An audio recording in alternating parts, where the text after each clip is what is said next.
I'm Tom, and this is Adult Game Reviews. This week I take a look at Marked for Eternity. My first impression is, wow, this is terrible. But did my opinion change? Before I get into that, this is an impression video. Marked for Eternity by Hornisan. Not going to say how it's spelled. Since Marked for Eternity is only on version 0.3 as of this review, I'm not doing my usual full review. The whole premise of Marked for Eternity is you are a 45-year-old man, an 18-year-old guy who is in the town of West Mountain. You are living with your stepmother and her daughters after your father falls into a coma for strange reasons. As the game unfolds, you have to figure out the secrets you hold and why your father has fallen into a coma, among others. One of the reasons I thought the game was kind of crap at the beginning was that it was incredibly difficult to separate the female characters you were talking to. They all looked the same age. It was hard to tell that Sarah was your stepmother. You know why? Because she isn't your stepmother. It was Isabella. Nope, still not your stepmother. It was Stephanie. Wait for it. Wait for it. Okay, it actually is Stephanie. It was so hard to differentiate ages because everyone looks the same age. So at the very beginning, when you were talking to the girls, it was hard to tell who was speaking and who wasn't. Eventually, I worked out who was who, and it went a lot smoother. Also, one of the inspirations of the game was Once in a Lifetime by Charybdis. I went to Marked for Eternity's itch page and thought, hey, this looks pretty good. Unfortunately, it looks closer to Once in a Lifetime than it does Eternum. I thought that was one of the flaws of Once in a Lifetime was its renders, but I eventually thought Marked for Eternity's was fine. At least the main character doesn't look as fugly as the main character from Once in a Lifetime did at the beginning. Am I right?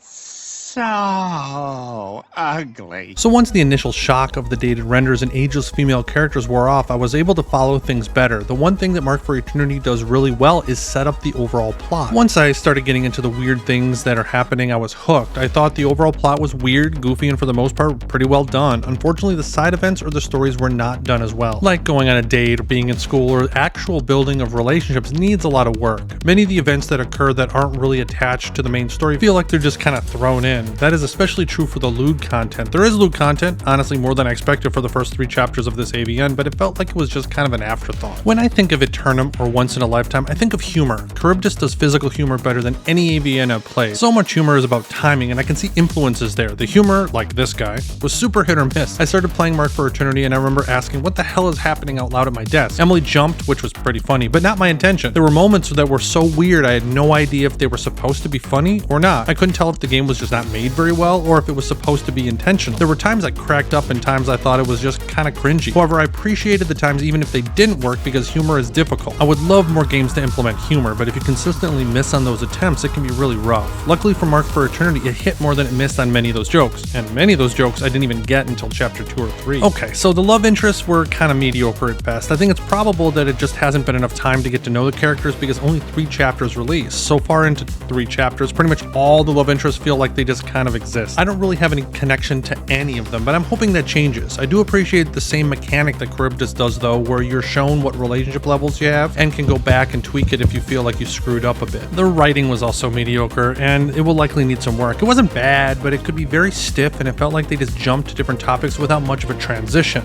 Like, how are you? Good.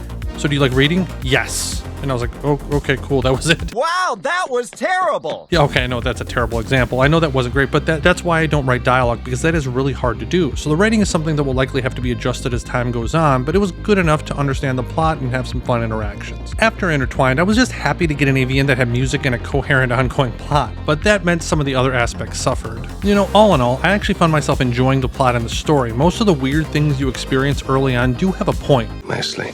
But there's still a lot of work that needs to be done to polish it into something that'll be worthwhile playing. As an aside, I loved the cameo in there. That is fantastic and a nice nod to Charybdis. So is it worth playing right now? That is a hard one. All I can say is that I enjoyed the overall plot and I'm looking forward to the main story. The relationships and the lewd content I thought need work. So if you just want to be introduced to a weirdly interesting story, then go for it. If you're jumping in because you want to build relationships and get to some of the lewd content, it's better to wait. Or if you go to itch, you can name your price. So no real downside to try it other than just your time. Let me know if you guys want more of these initial impression reviews. I can definitely do that, but only if you guys want them. If you haven't seen my review of Intertwined, you can check that out right here.